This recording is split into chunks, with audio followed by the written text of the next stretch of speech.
The show is going international, and we are stopping in Germany to learn an incredible testimonial from Sebastian. Like many, he started in the marketing department for him in the gaming industry with a focus on the intersection of marketing and technology. Again, this was in the pre growth hacking days.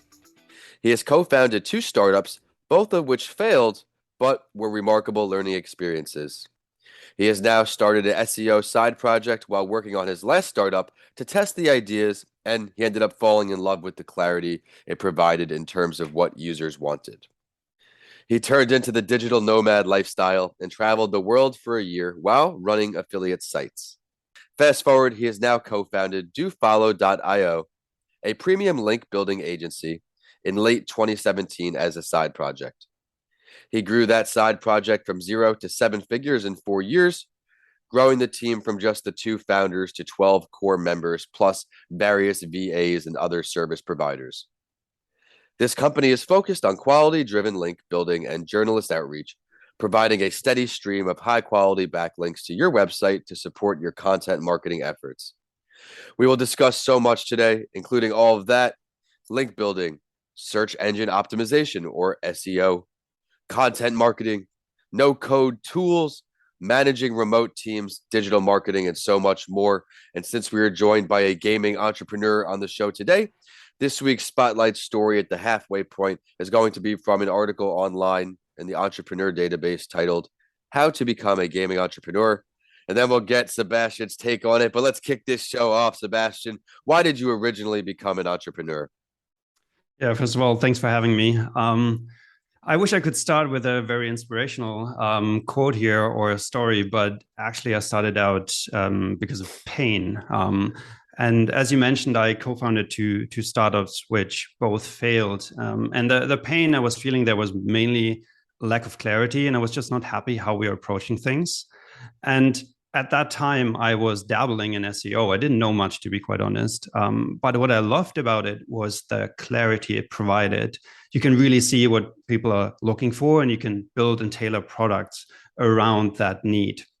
And to me, that was such a revelation, because before we were just trying stuff and changing direction every other week, which was very frustrating. So I was super happy to have that clarity from the start, and then really start my entrepreneurial journey from there to really build products that people wanted. This segment is sponsored by Bedrock Business Builders, a small business startup specialist. Start, build, manage. I love that your emphasis on things people want, things people need. I think that can transition to everyone listening on, no matter which business you are. For me, I'm trying to fill the need of improving others' mental health, helping students. Sebastian is in a different world, but he is crushing it, and I'm very excited to stop in Germany. So thank you for kicking us off. And to everyone tuning in today, welcome back to That Entrepreneur Show. My name is Vincent A. Lancy, and I am excited to finish off 2022 strong with our guest out in Germany. As I mentioned, he has multiple startups he started, which include tons of lessons learned and tips for success along the way. We're going to give you all that and more. But so let's start out here, Sebastian. What is one of your greatest lessons learned in entrepreneurship? I think the greatest lesson that I've ever learned is the power of no. Yes. And we can talk about how that translates into like building businesses and maybe positioning and all these things, and how that showed up in the business that we are building right now. But I specifically like it because it forces you to ask a question, which is why, right? Why should I say yes or no to something? And if you're a fan of Simon Sinek, he has that start with why mentality, right? That big why you're getting up in the morning. And you mentioned yours, which is mental health and teaching people about mental health.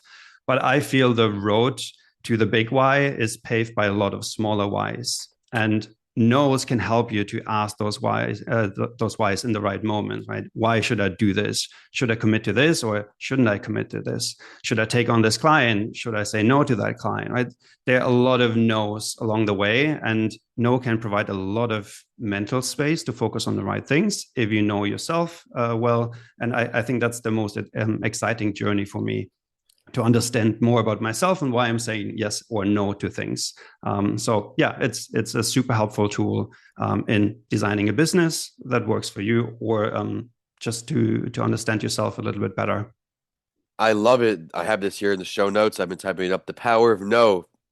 No can help answer the why. And when you think of it like that, it's similar to the way that I look at quote unquote failures. Every time that things don't go well, I come away with more learning lessons and I'm better equipped to tackle the task. Unfortunately, there is no blueprint for entrepreneurship. It is go, go, go. Try your best to fix it and keep improving every day. Great answer there, Sebastian. I'd love to now just go right back into your current business. For everyone who has not heard about this venture, let's talk more about it. Yeah, so Dooful.io is a premium link building service. So we focus on a subsection of search engine optimization, which is, well, we help our clients to rank better in Google for their products. So we've really niched down, and that transitions quite well from the power of no into how we designed the business, right? We traditionally, a lot of agencies do everything in the SEO space. They do technical optimization, they do content, they do links. We decided to just do one thing because our no is to everything else where we are not real experts, and we really just focus on what we're good at, which is link building, and then providing better quality than anyone else. Right? That's our approach to the no in business. Really trying to understand where do we have to say no, and then how will that have implications on the business we are building, and that has provided a lot of freedom. We have grown quite a bit. We've doubled every year since we started in revenue, except last year, but we're going to double again next year with the trends we have. So saying no to the wrong clients and saying yes to what we're really good at has been the game changer and has provided a lot of freedom. Right, saying no to things gives you a lot of headspace to make better decisions, to work on your mental health, to understand yourself better, to understand your business better. And yeah, that whole power of no theme ties in really well with how we structured our business. I love that you really put an emphasis there on providing quality. And again, that can transition to any business, any product, any service. Make sure you're doing your consumers they make sure you give them the due diligence, I should say. They're trusting you, they're putting their faith in you, they're choosing your product, your service. Let's create lifelong customers, excuse me, and keep growing. Before we get into this week's spotlight story though, Sebastian, I would like to ask you, what are some of the more challenging parts of entrepreneurship for you? Yeah, there are a lot of challenging parts, to be honest. And if I had to pick one, it is understanding yourself and the own personal development journey you have to go on, right? Because everything is tied back to how you show up in business. Business is about a lot of things. You can think about finance, marketing, sales, right? Yes. There's a lot to learn. But all of that ties back into how you show up, how you're programmed, which old patterns you bring into your business. And understanding that, I think, is way more powerful. If you think about leverage, right? I think understanding yourself and understanding how your thought processes impact your business, that has so much more power than really focusing on one specific aspect, right? Because you can think about pricing. If I'm more conflict avoidant, maybe I don't want to increase my prices because I don't want to annoy my customers, right? Or I might struggle with letting go certain people because I don't want to have the tough conversations with my employees or my co-founder or clients. That shows up in so many ways that are not really visible. So the biggest challenge really is to get that clarity and then work on that so you can show up in the best way to really bring your business forward. You've touched a lot today on clarity. Would you mind giving a tip or two to our audience who may be struggling with finding clarity, some things that worked for you when you were searching for it? Yeah, there are many different ways, right? You can read books, you can talk to people. To me, what helped a lot is having a tight group of entrepreneurs around me that act as a sounding board for ideas. Another thing that worked really well is therapy, to be quite honest. Yes. That goes deeper into understanding yourself.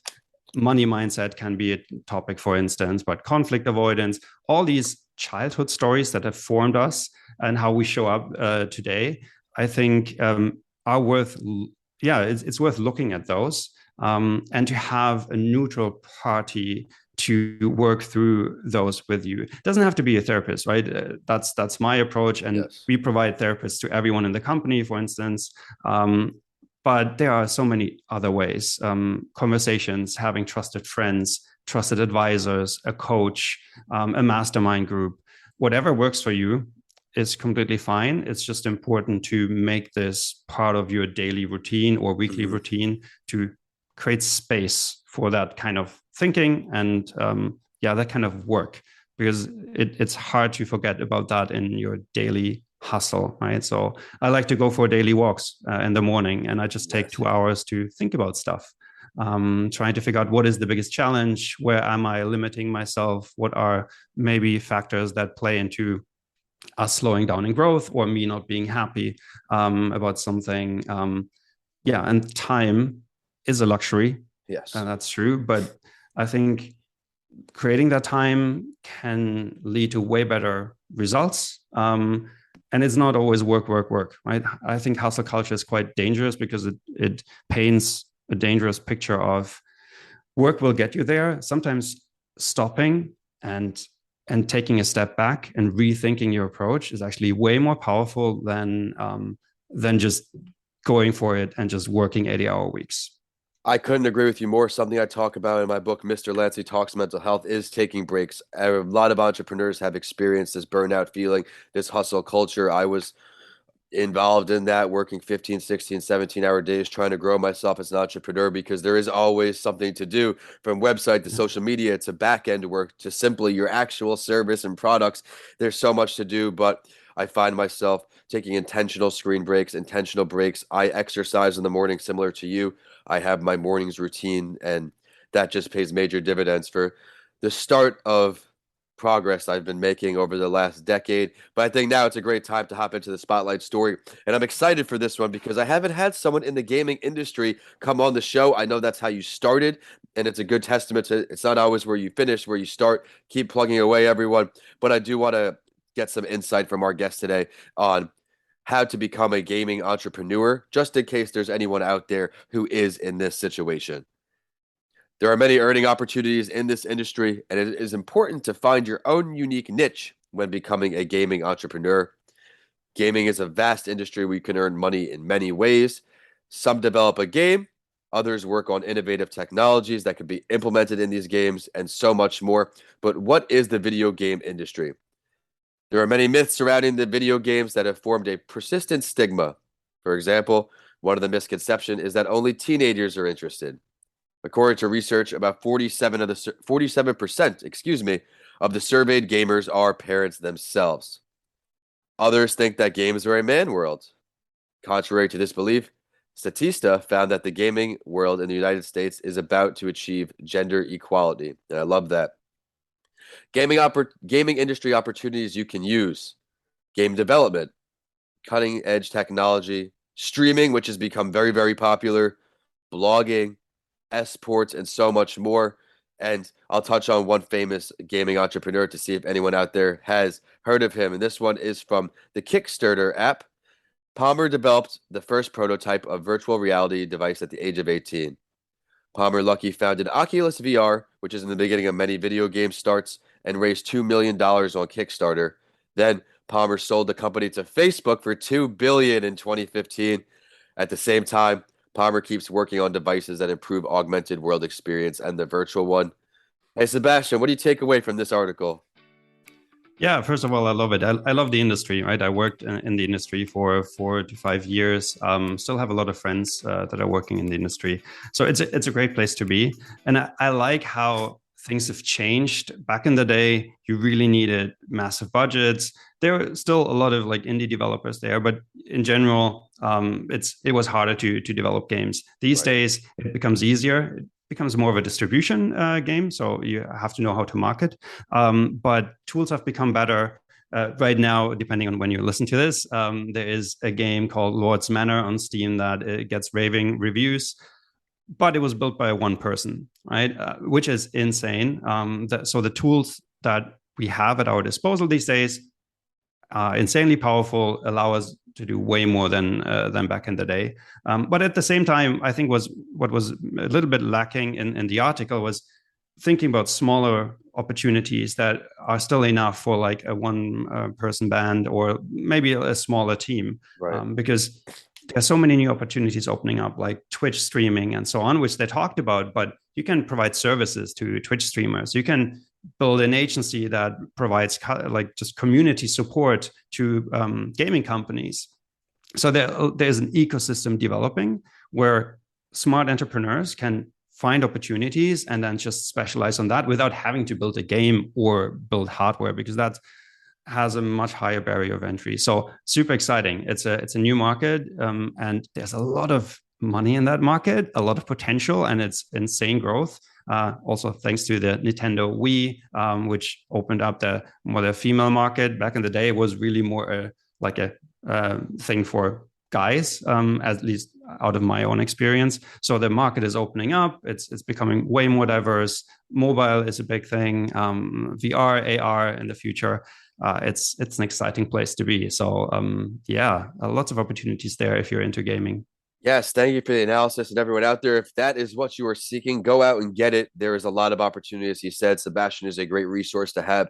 Be sure to stick around to the end of the show to find out how to get in touch with him and all things from his company. But let's dive right back into the show, Sebastian. I'm excited to learn more from you. If you could recommend one app, book, tool, or workshop to our community of entrepreneurs, what would it be? Please describe that. Yeah, there are tons of tools. I'm a techie, but I would actually go back to therapy, to be quite honest. I don't want to focus too much on the technical stuff because it changes so much, but really working on the fundamental things that will stick with you and improve things way more than any tool or book can. If I could recommend a book, check out Naval Ravikant's The Almanac of Naval Ravikant, which is a great book about business, but also putting it in context with wealth and health, right? So that is very interesting. But overall, the tool is whatever helps you to gain clarity on your own ambitions and how you work. That the implications of that are really hard to measure, but I have yet to find one person that said that wasn't worth it. I think that says a lot there. Not being worth it is a far stretch, but it happens. Sometimes people are dissatisfied, but if you could take away something, it's always worth it. Like today, I've taken away so much from you, Sebastian. But before we sign off, I love this question. It's my favorite one of the show. Which entrepreneur would you choose to sit down with throughout history and why? Yeah, I would actually choose Naval probably. I like his approach to business. He's sometimes called the business philosopher. So he doesn't just talk about leverage and creating great businesses, but also how it ties into your life and your own awareness and health and how you can use business to create a better life for yourself, which to me is interesting because I got stuck for a long time in the mindset of I need to focus on business and build a big business. And I forgot the question, why? What's the point of entrepreneurship and business in my life? I don't want to build the next Facebook. Not really sure if I could, to be honest, but I also don't want to, because I want to craft a life that's true to me, and that is mainly about optionality, lots of freedom, how I structure my day, spending time with great people, and then if you think about it that way, business is just a tool to get there. And I like how he thinks about that, how he thinks about leverage and doing more with less, so you have more time for other stuff. I love it. Let's take it one step further, though. Where would the meeting be if you got the chance to choose that as well? Yeah, honestly, I don't care. I would probably maybe go for a hike or a coffee walk, because I think better while I walk, and I love good coffee. So yeah, just a good coffee walk with an hour would be nice. I think I could learn a lot from him. Hopefully, would have a good conversation that he would get something out of as well. Be sure to tag him when this episode goes live. That way he listens to your episode and he does link up with you one day. Sure. But I want to thank you so much, Sebastian, for taking the time all the way in Germany to stop by the show here in Tampa, Florida. I learned so much from you today, and I know our audience will too. Everything from the beginning, the power of no, sticking with the fundamentals, SEO, digital marketing, all the link building advice, why taking breaks are important, and so much more. Please let everybody know where they can find you, find more about your company. Yeah, so if you run a tech or SaaS startup, go to dofollow.io. We specialize on that niche. We help tech startups to get ranked on Google. If you want to connect with me, find me on Twitter. My handle is Seb Schäffer. Or you can find me on LinkedIn. Just type in do follow, you will find me. I'm not super active on any other social media platforms. I try to stick to the basics and say no to everything else. Yes, I have taken time away from social media consistently. I know it would probably help me more if I was an everyday poster, but my time can be better spent, I feel, in other ways. I say this a lot. I don't feel there will be a school or an organization that won't hire me to speak or with my books because I don't post 3 times a day. But for some businesses, social media is vital. You need to be on it all day, but that's just not for me personally either. Thank you again, Sebastian, for stopping by, and everyone tuning in. We will see you next Friday on That Entrepreneur Show. Signing off from Germany. Thank you so much.